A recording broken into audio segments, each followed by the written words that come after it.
Our next lesson in the series on Revelation, the 7 bowls of the wrath of God. Revelation lesson 19 of 26, chapters 15 and 16. And this is part 1 of 2, by me, Ellis Jones. Here is our lesson text, which we will meet again in the body of the lesson. Revelation 15:1.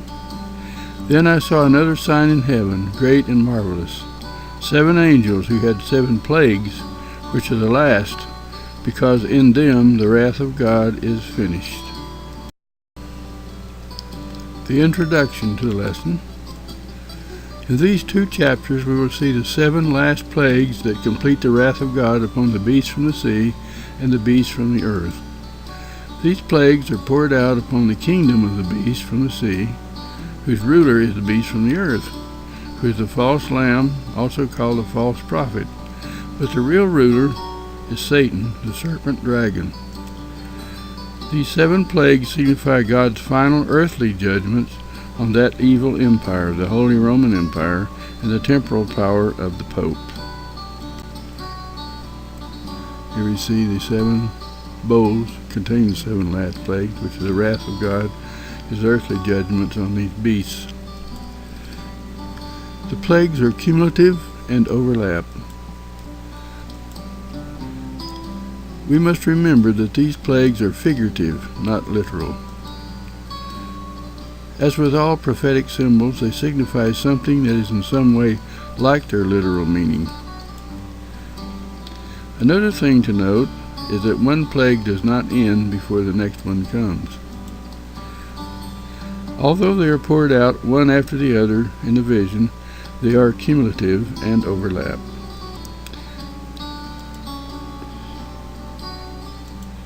They weaken the beast and set him up for his final overthrow, seen in chapter 19, the Battle of Armageddon, which I think is the reformation and the restoration of the true church.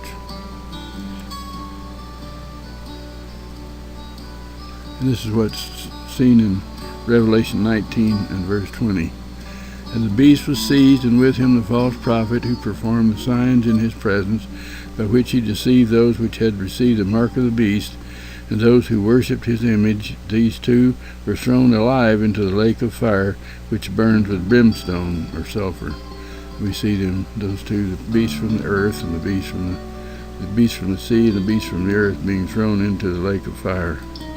That's as a result of the victory of the Battle of Armageddon. In chapters 17 through 18, 2 of the great enemies of the church, 2 of the 3 great enemies of the church, are described in detail. They are the beast from the sea and the beast from the earth. Of course, Satan, as the serpent dragon, is the 3rd, but he didn't face his final judgment until chapter 20 after the millennium. The final end of the first 2, the empire that supports the papacy, and the papacy itself is given in chapter 19, and Satan's final end is seen in chapter 20 after the millennium. Here we have the hill of Megiddo. This is the model, the way it looked. It was a fortress near the mount, when it was on the edge of Mount Carmel, overlooked the valley of Jezreel, as you see here, the great battlefield of ancient Israel. They guarded the pass through the mountain there. Megiddo guarded the pass through Mount Carmel and the coastal highway through Israel. It was a fortified stronghold city that overlooked the plain of Esdraelon or Jezreel. Both names are used of this great plain. The historic battlefield of ancient Israel, the site of the figurative Battle of Armageddon, I understand to be the reformation and the restoration of the true church. There we have another view of it. Here we have the rider on the white horse wearing many crowns, and on his thigh says the word of God, King of kings and Lord of lords, and from his mouth proceeds a great double-edged sword, and following him on white horses are a multitude of saints. The 7 plagues themselves do not accomplish the final earthly overthrow of the kingdom of the beast, but they set the stage for the Battle of Armageddon, in Hebrew Har Megiddo, or Hill of Megiddo. That battle will accomplish the final earthly overthrow of the kingdom of the beast and the false prophet. That battle, I believe, is the reformation and the restoration of the true church. The battle is a spiritual battle. You will notice that the sword comes out of the mouth of the rider on a white horse and represents the preaching of the gospel, or the reading of the Bible.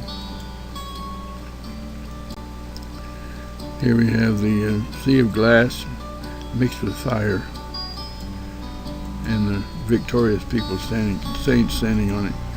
And I saw something like a sea of glass mixed with fire, and those who had been victorious over the beast and his image, and the number of his name, standing on the sea of glass, holding harps of God.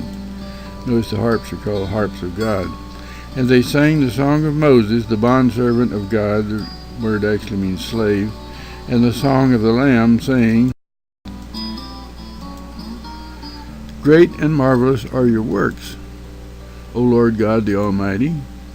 Righteous and true are your ways, King of the nations. Who will not fear, O Lord, and glorify your name? For you alone are holy. For all the nations will come and worship before you. For your righteous acts have been revealed. The sea of glass mixed with fire. John saw those who had been victorious over the beast standing on what looked like a sea of glass mixed with fire. We have said that the sea of what looked like glass signified the firmament or floor of the throne room of heaven, and signified the transition from earth to heaven. That there appeared to be fire in the glass means they passed, as it were, through fire to get there. They had been persecuted. Some had literally passed through fire. Harps of God. Every time the victorious saints sing praise to God, they are shown to accompany themselves with harps. This means either all who go to heaven instantly become musicians, or the harps signify the music of the heart. Ephesians 5:19 speaks of making melody to God in your heart, or with your heart. The 144,000 sang a new song. These sing what seems to be a combination of old song and new song, the song of Moses and the Lamb. Why is it called a new song? Either. The song of Moses and the Lamb.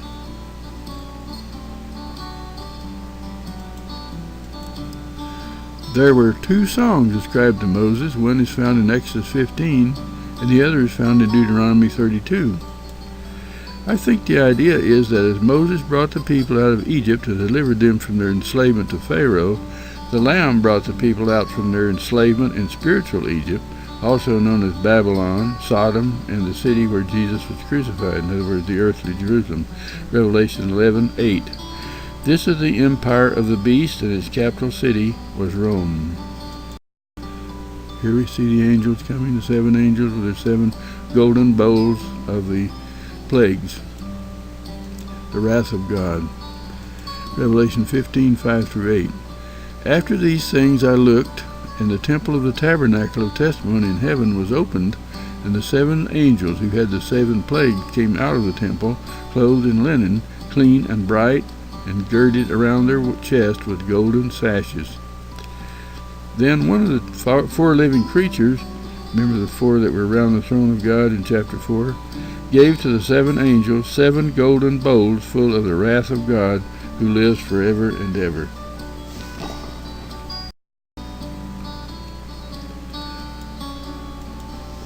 And the temple was filled with smoke from the glory of God and from his power. And no one was able to enter the temple until the 7 plagues of the 7 angels were finished. The temple of the tabernacle of the testimony. This is the only place in the Bible where the tabernacle is called the temple. Before I read this, I had always thought the temple and the tabernacle were alike in some ways, but were two different things. But it makes sense to think of them as the same thing. Johnson thinks the tabernacle of the testimony means the most holy place, opened to release the angels with their bowls, then closed to intercession.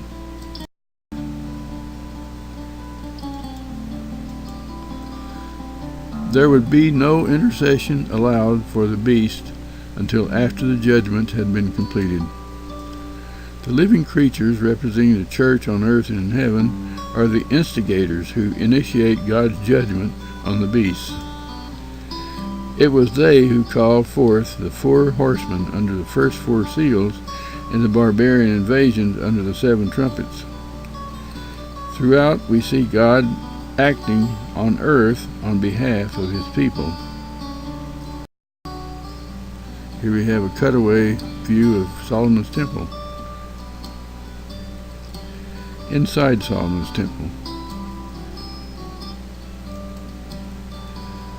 Tabernacle and temple. Although there were some differences between the tabernacle Moses had built in the wilderness and the temple Solomon had built in Jerusalem, they both had the same purpose and meaning as symbols, signifying the throne room of God in the church on earth and in heaven.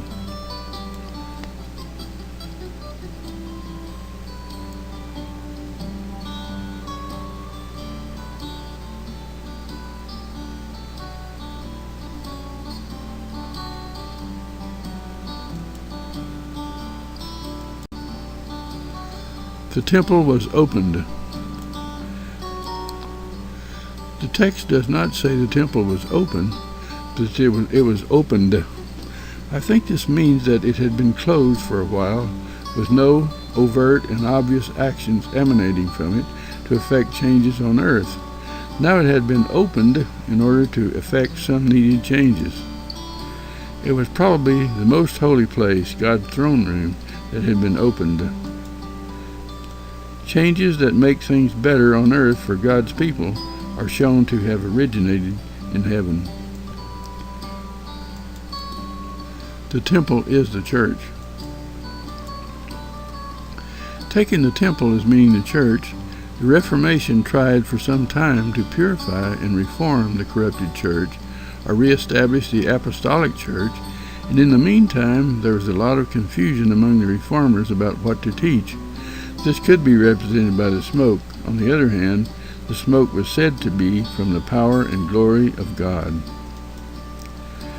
But after a time, the true church was restored to mankind by means of the Bible being available to the people in their own languages. The 7 angels. Before this series of visions, we saw 7 angels with 7 trumpets.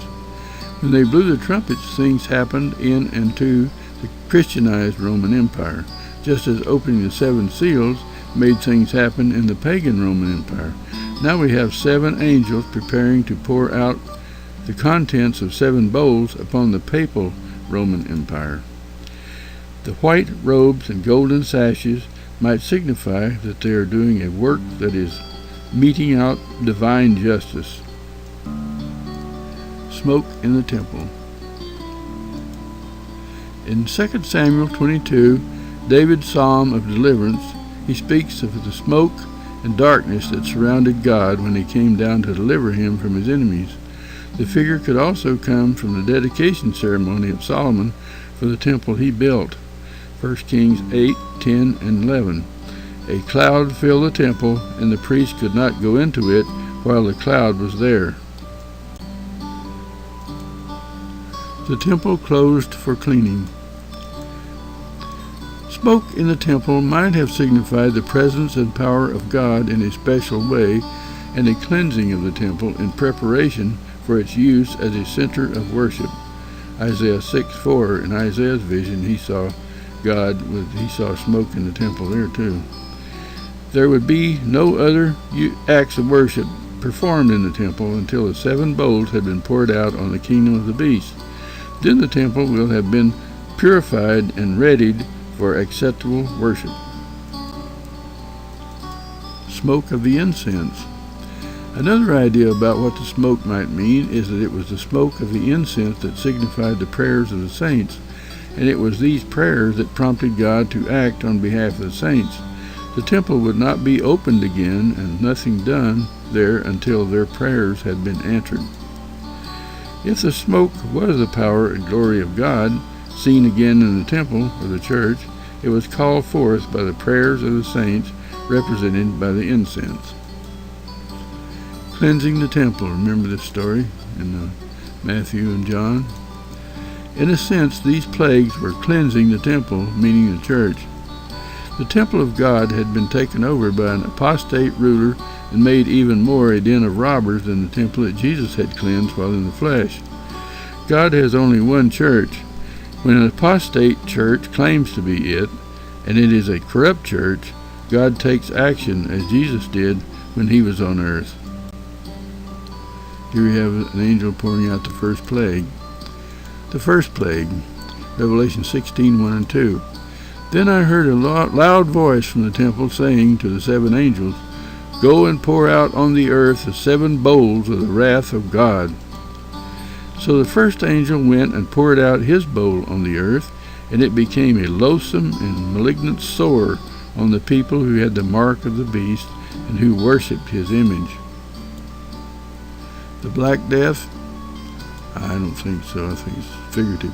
Some think the bubonic plague of the 14th century that decimated the papal empire, killing half the population of Europe and millions in Asia, might be this first plague. That was certainly a fearsome plague, and sores on the body were symptomatic of that disease.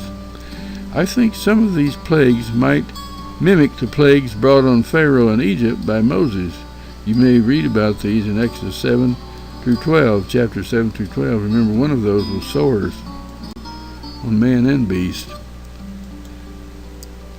The painful sores. There we see a picture of it. The contents of this first bowl was poured out on the earth, and as the blowing of the first trumpet brought the first of the 4 barbarian invasions from outside the Christianized Roman Empire, this plague brings intense suffering like painful sores on what is signified as the earth, the government of the papal empire. There is no indication the suffering is caused by invasions from outside the empire, and Christians are not affected. Sores are gunshot wounds? That's one theory. One explanation often given by those who espouse the literal interpretation is that these terrible sores signify gunshot wounds on those who fought each other in the many wars that rocked the papal empire during the Middle Ages in Europe and in the Middle East in the Crusades. These incessant wars weakened the empire and the Pope's authority over many of the warring nations. Moral corruption. Johnson thinks the malignant sores were like a cancer that ate out the heart of the evil empire, and points to the French Revolution that began in 1763 near the end of the 1260 years of papal supremacy. I quote his reasons. We have found that a number of distinct prophecies seem to point to the year 1793 as a period when its power will give signs of decay and its hold upon the nations weaken. Hence we need not look for the first vial before this, in other words, before 1793.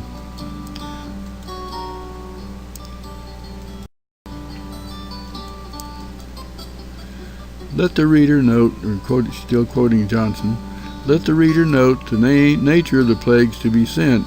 It is described as a grievous ulcer that afflicts those who have the mark of the beast. An ulcer is not only a painful and dangerous sore, but is often malignant and foul with corruption. The term is often used to describe moral corruption, and the ulcers described may be moral or spiritual. Can we find aught in history about the end of the 1260 years of papal domination that corresponds with this symbolism?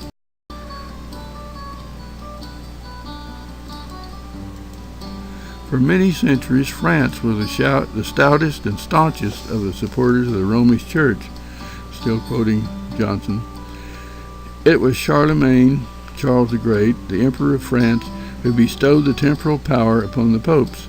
It was to Avignon in France that at one time the papacy was transferred for 70 years. The ruler of France was long styled the eldest son of the church.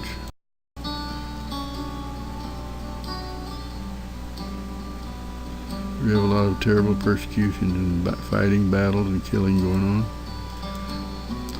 Still quoting Johnson, it was France that had perpetrated the massacre of St. Bartholomew, the dragonnades of the Savans, and the banishment of the Huguenots. The French nation had the mark of the beast to at least as great an extent as any other nation. In 1793, exactly at the close of the period of 1260 years, there breaks out in France a fearful moral ulcer that had long been festering. Here you see the guillotine and people having their heads chopped off. Continuing to quote Johnson, the French Revolution, the uprising of enslaved masses who were maddened into fury, sent Catholic king, royal families, nobles, and priests to the guillotine by tens of thousands, impelled the nation in its madness to publicly declare itself atheistic, leavened it with skepticism, and broke the hold of Rome to such a degree that she never more controlled France. She can never more control France. The ulcer was awfully corrupt. I'm still quoting Johnson. At one time, 200,000 citizens of all conditions and both sexes were in prison, and often in Paris alone, 80 were sent to the scaffold in a day. As a result of breaking forth of this ulcer, the mightiest Catholic nation was convulsed with civil war. Every Catholic country in Europe was deluged in blood, and the papal power received a shock from which it can never recover. The first vial, the breaking forth of the grievous, I'm still quoting Johnson, painful malignant ulcers, most fitly represents the breaking out of the French Revolution, its awful excesses and irreparable injury done to the great spiritual despotism by the events of which it was the beginning and the cause. And that's the end of Johnson's description. I tend to agree with Johnson. I think the sores or ulcers represent moral corruption that plagued the papal domains and did eventually lead to its downfall. The plagues were only upon those who had the mark of the beast. The second plague. Revelation 16:3. The second angel poured out his bowl into the sea, and it became blood like the blood of a dead man, and every living thing in the sea died. One of Moses' plagues was turning the water to blood. This plague is like that one, at least on the surface.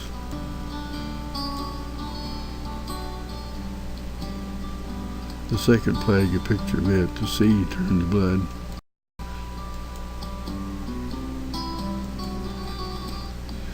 As in the second trumpet blast, when the burning mountain fell into the sea, it became blood, and a third of the living things in the sea died. This bowl also turned the water of the sea into blood. But in this case, every living thing in the sea died. This is not an extreme case of water pollution. It has a figurative meaning. This brings a kind of death to the papal empire in the sense that the sea represents in symbol the peoples, nations, tribes, and languages in the papal empire, but only on those who follow the Pope.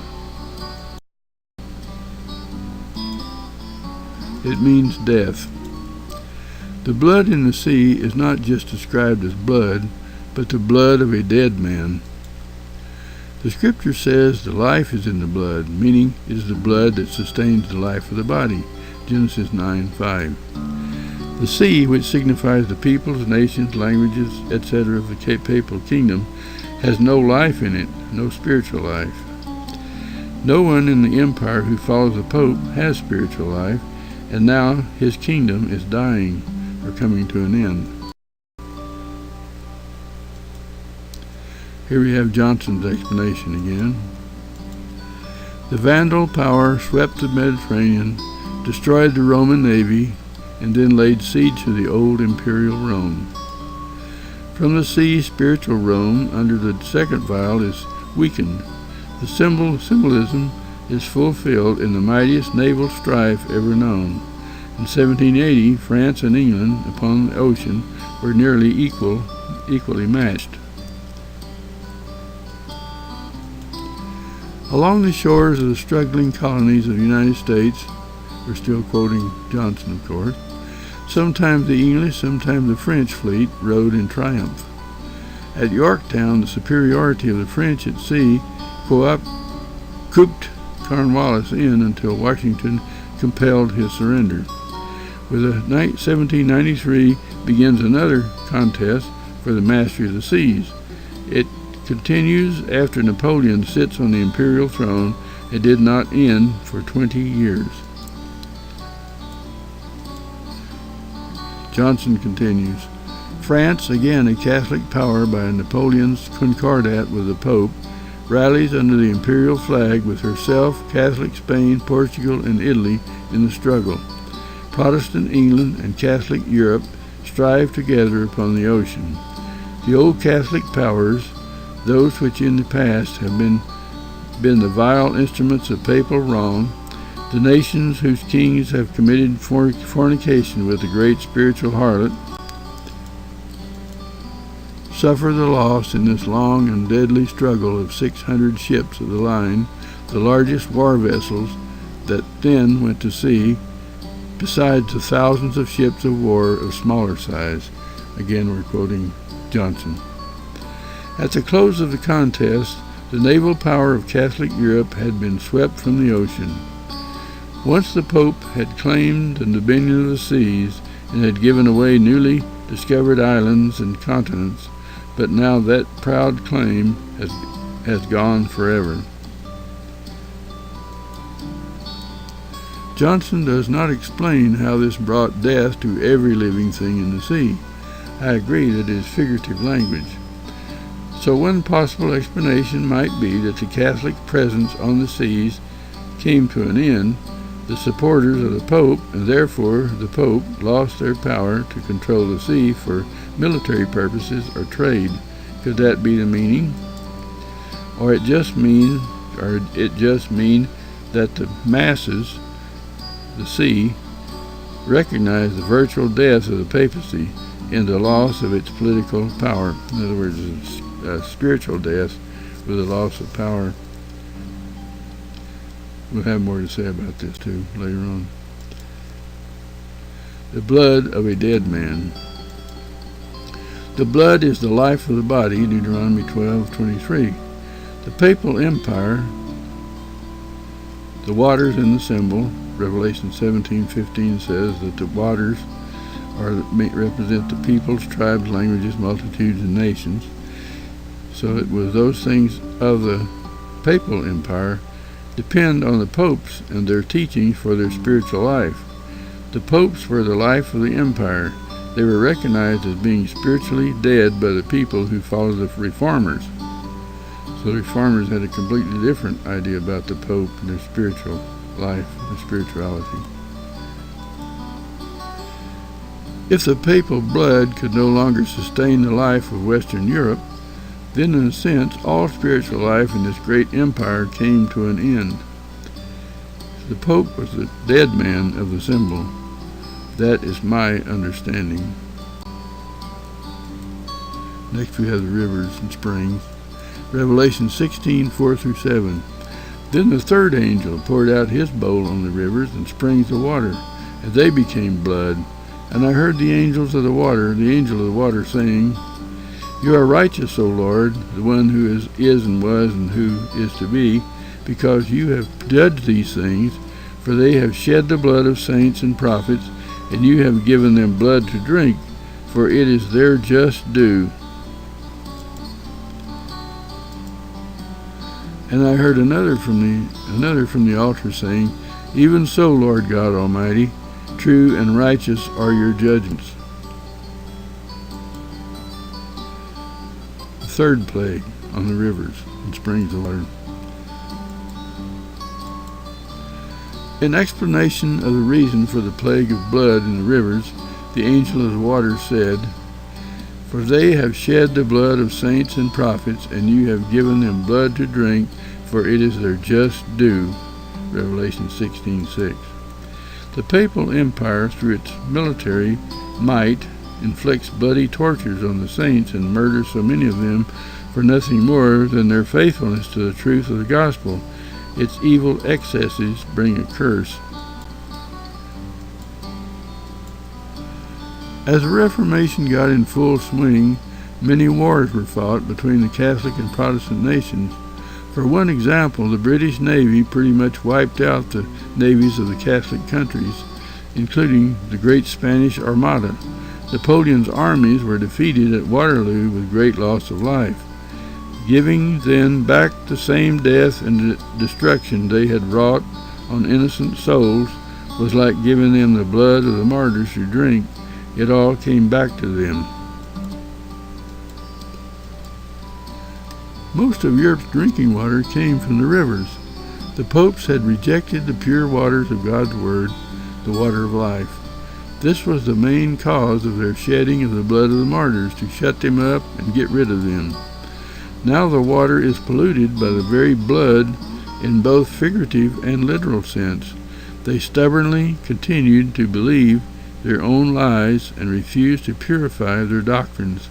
But in a literal sense, so many of them were slain along their rivers that their drinking water really was polluted by the blood of the slain. Johnson's explanation. The seat of the disaster is described as the rivers, and we may expect some historical events connected in some way with rivers that result in the injury of the papacy. There are two marks given which help us to locate the seat where the plagues of the third vial is poured. Number one, it must be a region of rivers and fountains of water. Number two, it has evidently been the scene of terrible persecutions of the people of God. Johnson continues. When the judgment is inflicted, the angel of the waters exclaimed, Thou art righteous, O Lord, who art and was and shall be, because thou hast judged thus. For they have shed the blood of saints and prophets, and thou hast given them blood to drink, for they are worthy. A land of persecution is to become the scene of calamities which are justly visited upon it for its sins. Number one, the river system of northern Italy, we have seen, was indicated under the third trumpet. Remember, we're continuing to quote Johnson. Look at all the rivers. These are rivers of Europe. If the reader will look upon the map, he will find it crowded with rivers. We're quoting Johnson. The streams rush down from the Alps and hasten away to the sea. The river region of Italy has always been a battleground where the fate of Italy has been decided. Here Attila the Hun, the blazing star, the wormwood of the rivers, laid Rome prostrate at his feet. See chapter 8, verses 10 and 11. The view of those rivers. Instruments of torture used on the Albigenses. This vial, quoting Johnson, this vial seems to point to the same locality by the use of the same language. Number two, but the locality marked must have been the scene of persecution. Verse 6, none more terrible, more bloody, or more continued have been known in the dark history of Rome. This very region was the home of the Albigenses. Against them the papacy had hurled its fanatical legions from generation to generation. The blood of the Protestants of the Alps had for centuries dyed the rocks and streams with crimson. Number three, in the year 1796, a general, aged 27, led a French army across the Alps. On the river system of Italy, on the Rhone, the Po, and its tributaries, he battled with the Albigenses and their allies. The Austrians and their allies. Again, we're still quoting Johnson. It is remarkable that every one of his great conflicts were fought upon the rivers. The Battle of Lodi was fought on the Adda, Arcola on the Adige, Marengo on the Bromida. I will briefly give the results of the struggle. In 1796, Bonaparte entered Italy. The next year his armies took the city of Rome and proclaimed an Italian republic. Previously an armistice had been granted for which the Pope paid 21 million francs and gave up 100 masterpieces of art to be carried to Paris. There's the home of the Waldenses, who were also a Protestant group that was persecuted by the popes. In 1798, Pope Pius VI was carried as a prisoner into France to die. His successor was not elected in Rome, which was still in the hands of the spoiler, but in Venice. Other results that follow from this invasion will be given under the fourth vial. Ah, how triumphantly the long persecuted Waldenses, as they saw the Pope carried a prisoner into exile, must have joined in the voice from beneath the altar. Yes, O Lord Almighty, true and righteous are your judgments. Remember those who were beheaded that were under the altar in chapter 6, verse 5.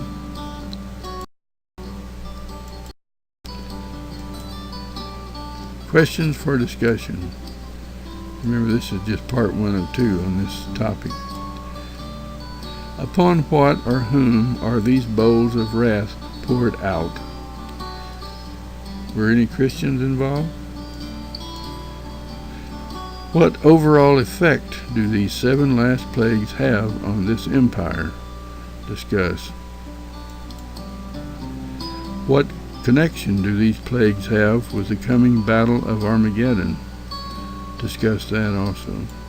And number 4, choose one plague and tell what it means, what it meant. Discuss that too. If you have a group you're studying this, discuss it among yourselves. If you need more time, hit the pause button. Take all the time you want. Conclusion. These 7 bowls of God's wrath to be poured out upon the kingdom of the beast will continue in the next part. As we go through these plagues, it is important to keep in mind they all fall upon the empire we call Papal Rome, sometime in the years between 1793 AD and 1870 AD. In 1260 years of papal supremacy supposedly ended. The 1260 years supposedly ended in 1793, but the last vestige of the temporal authority of the popes ended when Italy became a unified kingdom under Victor Emmanuel in 1870. The Pope lost his several states in Italy and his temporal authority to order kings to do his will. This is what we mean by temporal authority. He could order the kings. He could set up and depose kings and order them to do his will. In our next lesson, the series of 7 last plagues reach their climax. The papal empire is softened up, weakened, and prepared to receive the final blow that will send it to the refuse dump of history as a world political power.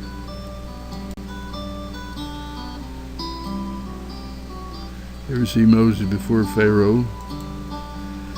When Moses went to Pharaoh, by me, Ellis Jones, a poem. When Moses went to Pharaoh, he told him God's demand. "Let my people go," he said, "from this oppressive land." When Israel crossed the sea and saw that Pharaoh's army drowned, they sang the song of Moses and made a joyful sound. A greater one than Moses delivers men today. Let's sing a song of thanks to him and walk in freedom's way. That would be the Song of the Lamb, right? Next, lesson 20 of 26.